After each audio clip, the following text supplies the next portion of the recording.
nos complacemos en recibir a la doctora Irlanda Villegas para que nos deleite con su conferencia. La doctora Villegas es doctora en letras, maestra en licenciatura comparada y licenciada en letras inglesas por la Universidad Nacional Autónoma de México. Se dedica a la investigación y formación docente en mediación intercultural y estudios culturales transdisciplinarios, con énfasis en temas de género, poscolonialismo y racismo. Es profesora investigadora de tiempo completo del Instituto de Investigaciones en Educación de la Universidad Veracruzana, donde forma parte del cuerpo académico Estudios Interculturales. Pertenece al Sistema Nacional de Investigadores con el nivel 1, docente con perfil deseable PRODEP de la Secretaría de Educación Pública. Ha coordinado la edición de diversas publicaciones colectivas, tales como la traducción lingüística y cultural en los procesos educativos hacia un vocabulario interdisciplinario de la UV UNAM en el año 2019, El poder de la memoria, reconstrucción de identidades colectivas en el Triángulo Atlántico de la UV 2016, e Ideologías en Traducción, Literatura, Didáctica y Cultura, por Peter Lang en el 2016. Es docente de los programas de maestría y doctorado en investigación educativa de la Universidad Veracruzana, perdón, y ha traducido cerca de una docena de obras del inglés y del francés, entre las que se pueden mencionar La muerte de una disciplina, del 2009, una de las primeras obras en nuestra lengua de la postcolonialista Gayatri Chakraborty Spivak, así como una Educación estética en la era de la globalización, del 2017. De la misma autora, en cuya versión al español colaboró. Ha dedicado esfuerzos sustantivos a divulgar la obra de esta teórica en México, desde donde se destacan las traducciones de Spivak, Una educación estética en la era de la globalización, del año 2017, y La muerte de una disciplina, del año 2009. La conferencia de la doctora Villegas se titula Algunos conceptos clave para leer a y con Gayatri Chakraborty Spivak desde prácticas educativas interculturales en América Latina. Profesora, el espacio es todo suyo. Gracias.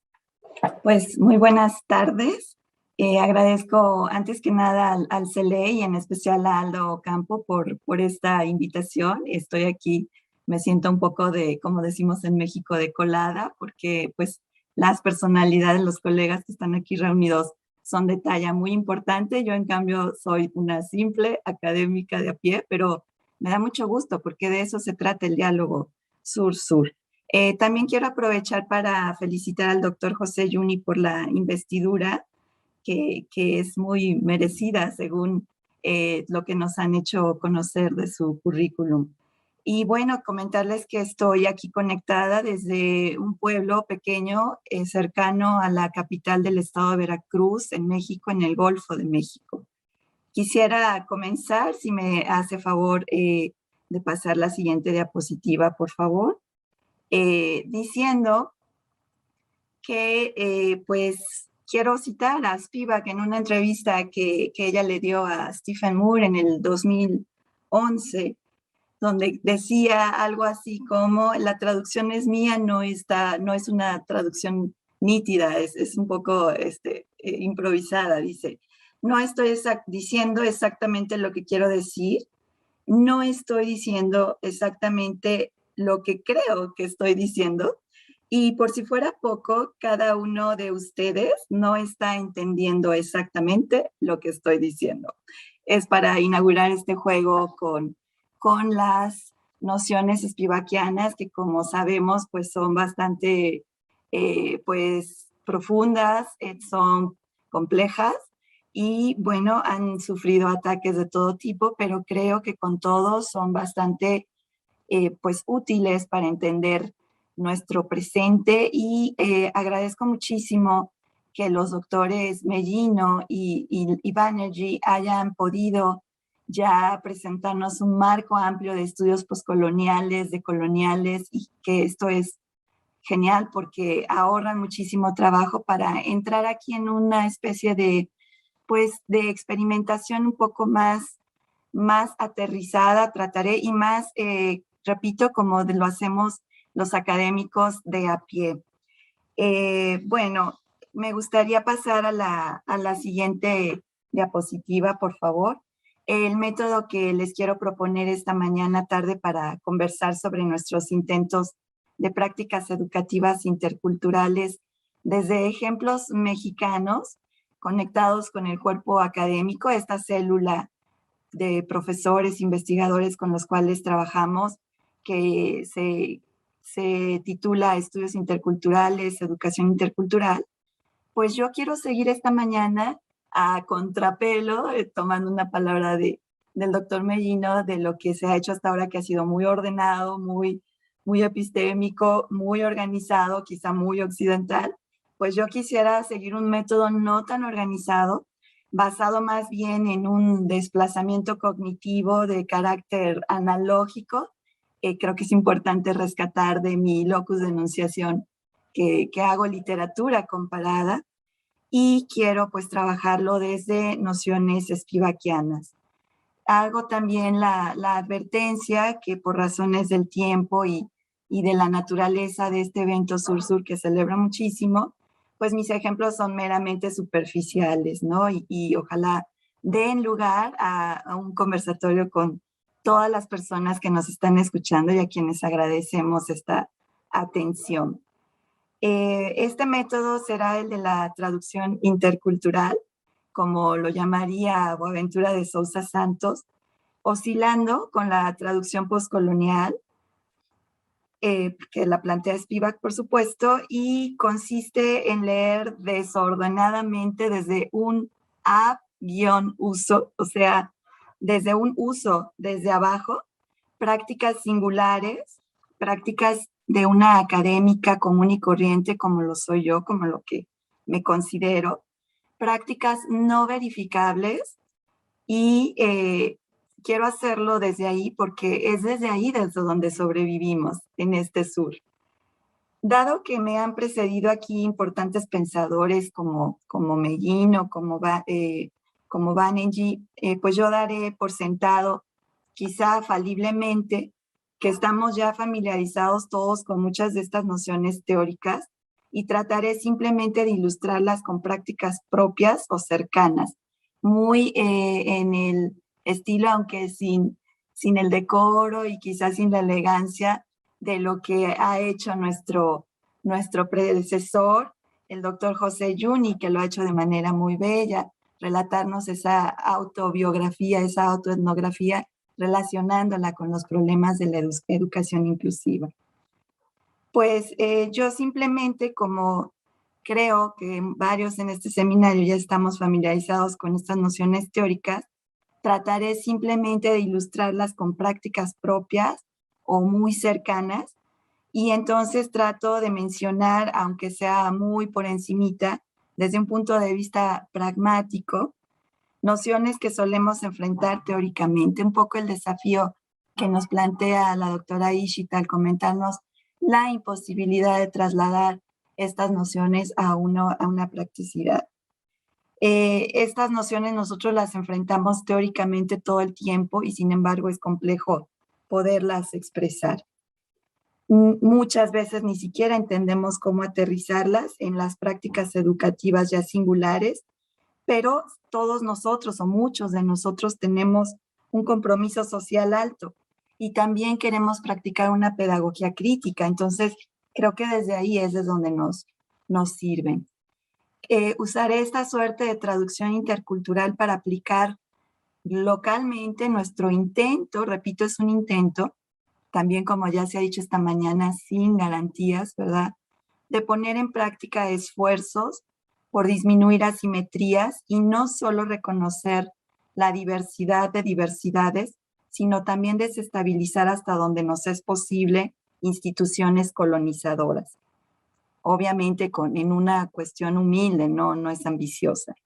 Por lo tanto, pues se trata aquí de prácticas no reproducibles, no controladas y que tienen su propia autonomía. Yo los invito a ustedes como público a sumarse a este esfuerzo de traducción que les propongo y jugar así con el método spivakiano. Siguiente, por favor. Bueno, en este ejercicio lúdico es importantísimo que señalemos la diferencia entre los niveles lógico y retórico de la lengua.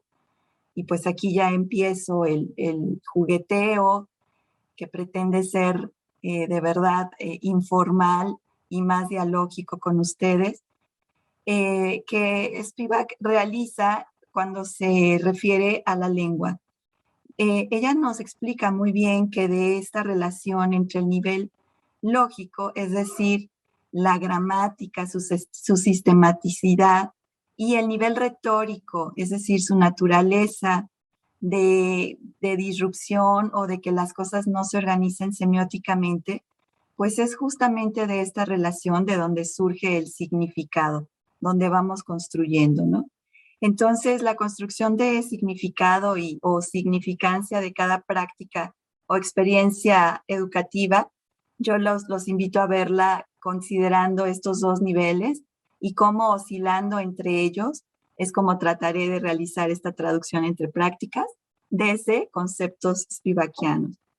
Es muy importante confrontar digamos, esta categorización que realiza Gayatri Spivak, nacida en Calcuta en el 42, Midnight Children, como la catalogaría también, o ella propiamente se catalogaría en razón de la novela de Salman Rushdie, pues es importante ver que tiene ecos, resonancias con la sociología de las ausencias, que desde nuestro sur plantea Boaventura de Sousa Santos, en el sentido de que la disrupción de la lógica provocada por la retórica apunta hacia la posibilidad de una o múltiples contingencias azarosas, dado que el acceso a la totalidad del significado nos está completamente vedado, solamente está sugerido, ¿no? Y solo podemos tratar de construir ese significado o dilucidarlo mediante la suma de la lógica y la retórica.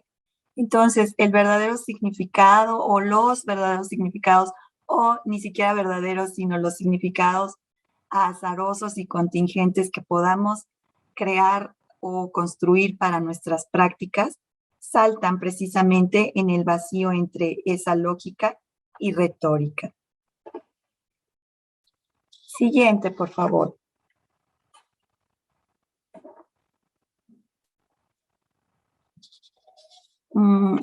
Vamos a ver también que uno de los principales conceptos que trabaja Gayatri Spivak, básicamente en una educación estética en la era de la globalización, es el doble vínculo, ¿no?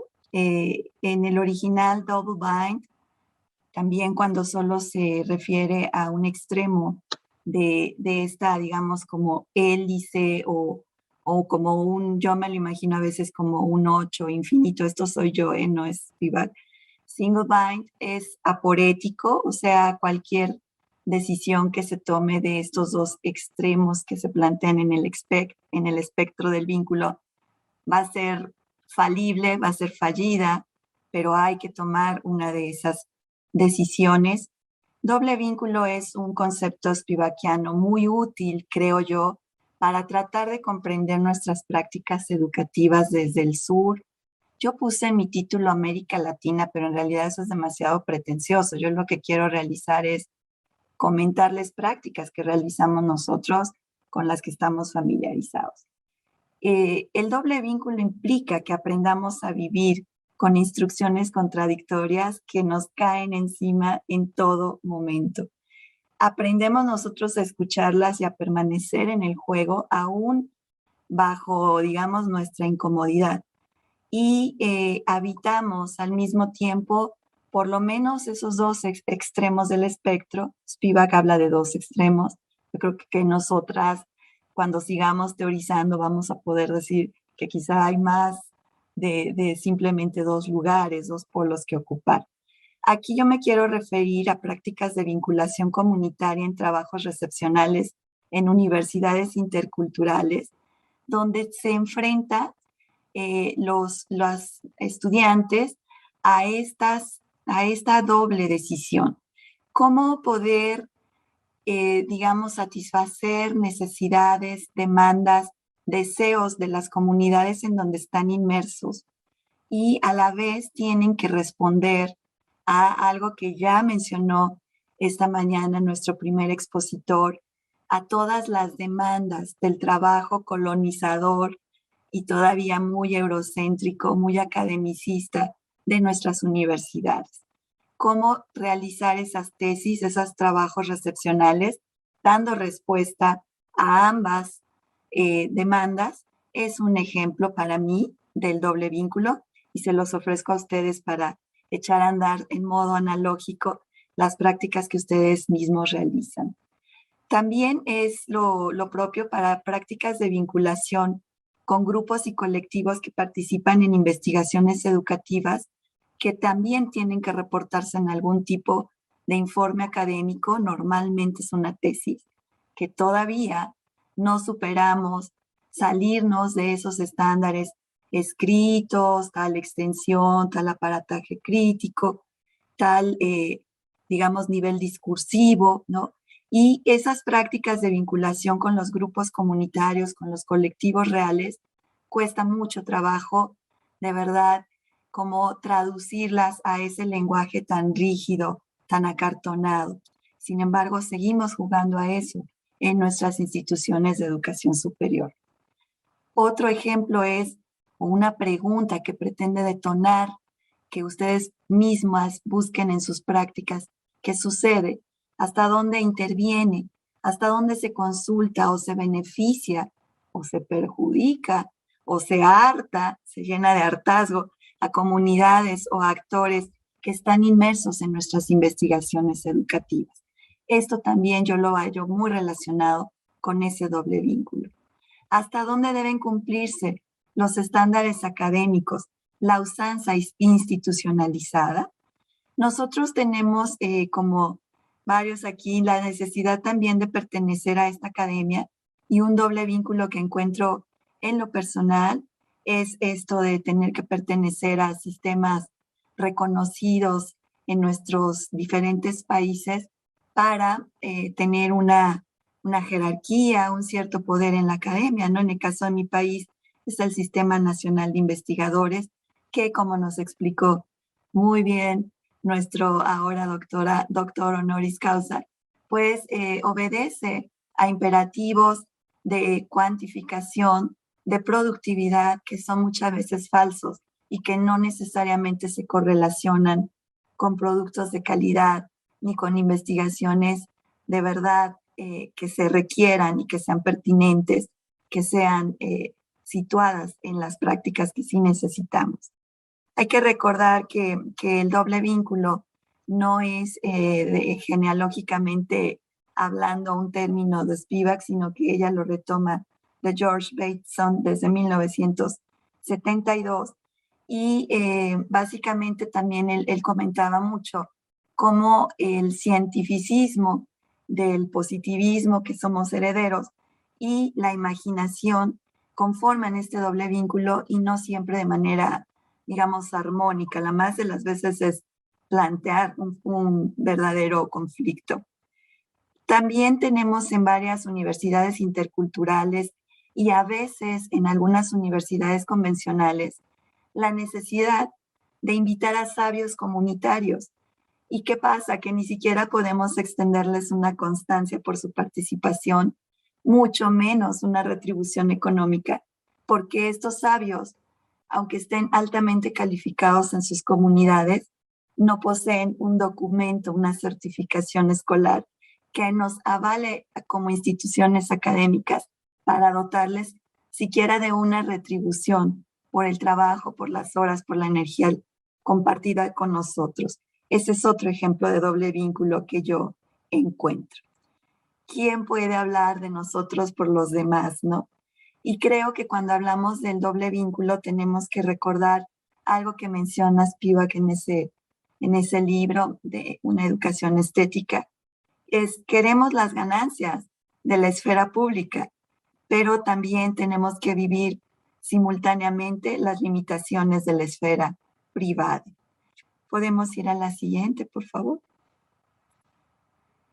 El ventriloquismo o la parábasis subalterna. Recordemos que parábasis es un término que proviene de la comedia griega si recuerdan ustedes, estaba el coro y había algún momento en que la acción sobre el escenario se detenía por completo y el coro, que normalmente estaba detrás, pasaba al frente o a los lados diagonalmente y le hablaba, interpelaba directamente al público.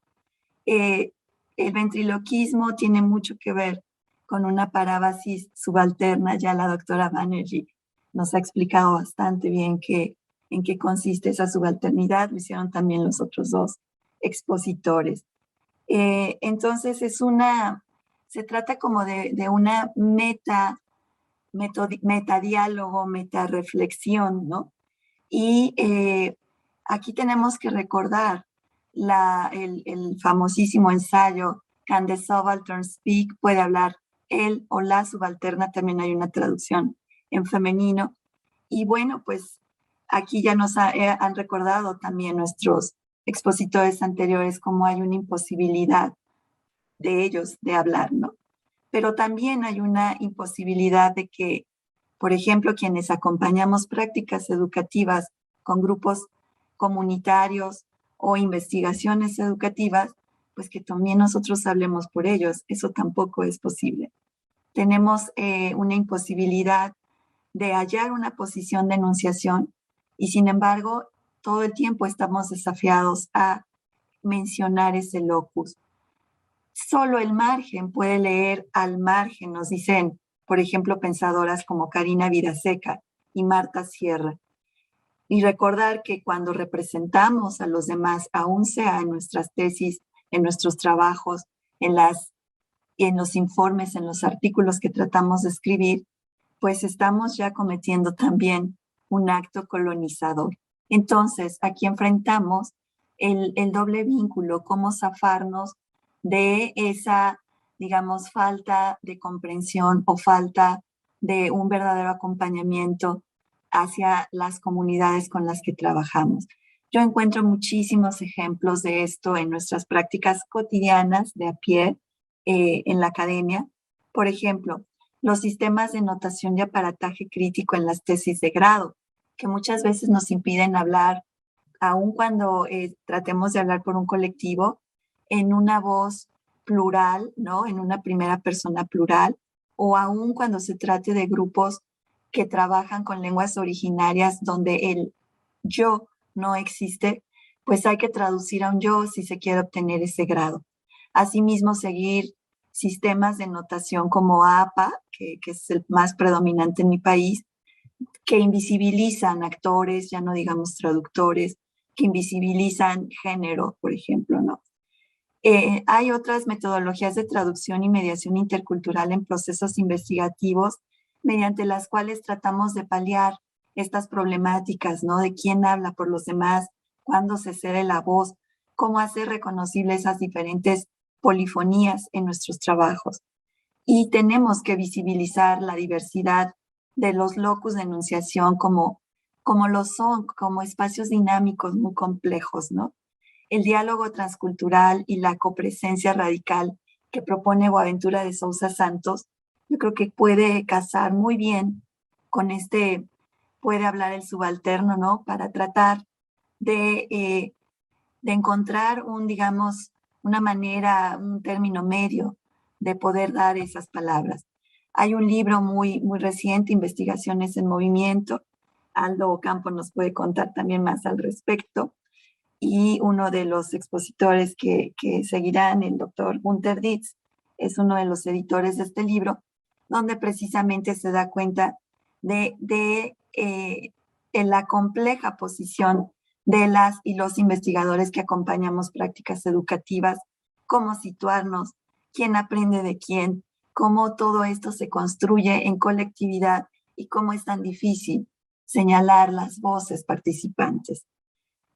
Ya nos ha mencionado aquí Mellino, y lo hizo de una manera magistral, cómo se hace extractivismo de algunas cuestiones, ¿no? Por ejemplo, él hablaba de la decolonización, cómo puede ser simple y llanamente ahora un término políticamente correcto.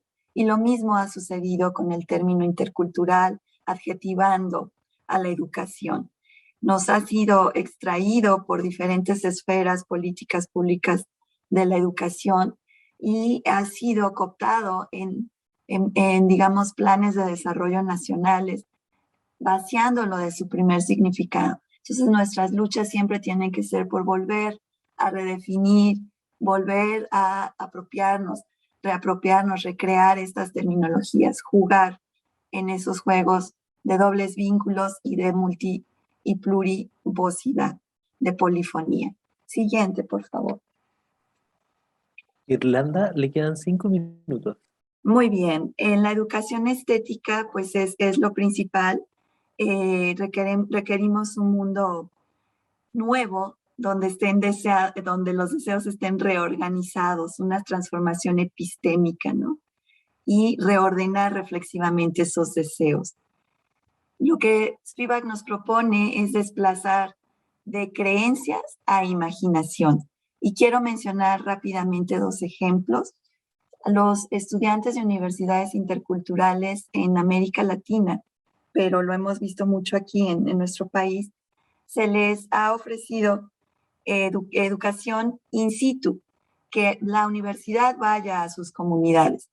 Pero ¿qué tal que estos jóvenes no quieren quedarse en sus comunidades? ¿Qué tal que ellos quieren salir? ¿Qué tal que también aspiran a tener algunas profesiones que no son las que sus comunidades o el Estado, en razón de sus comunidades, piensa que son las mejores para ellos, ¿no?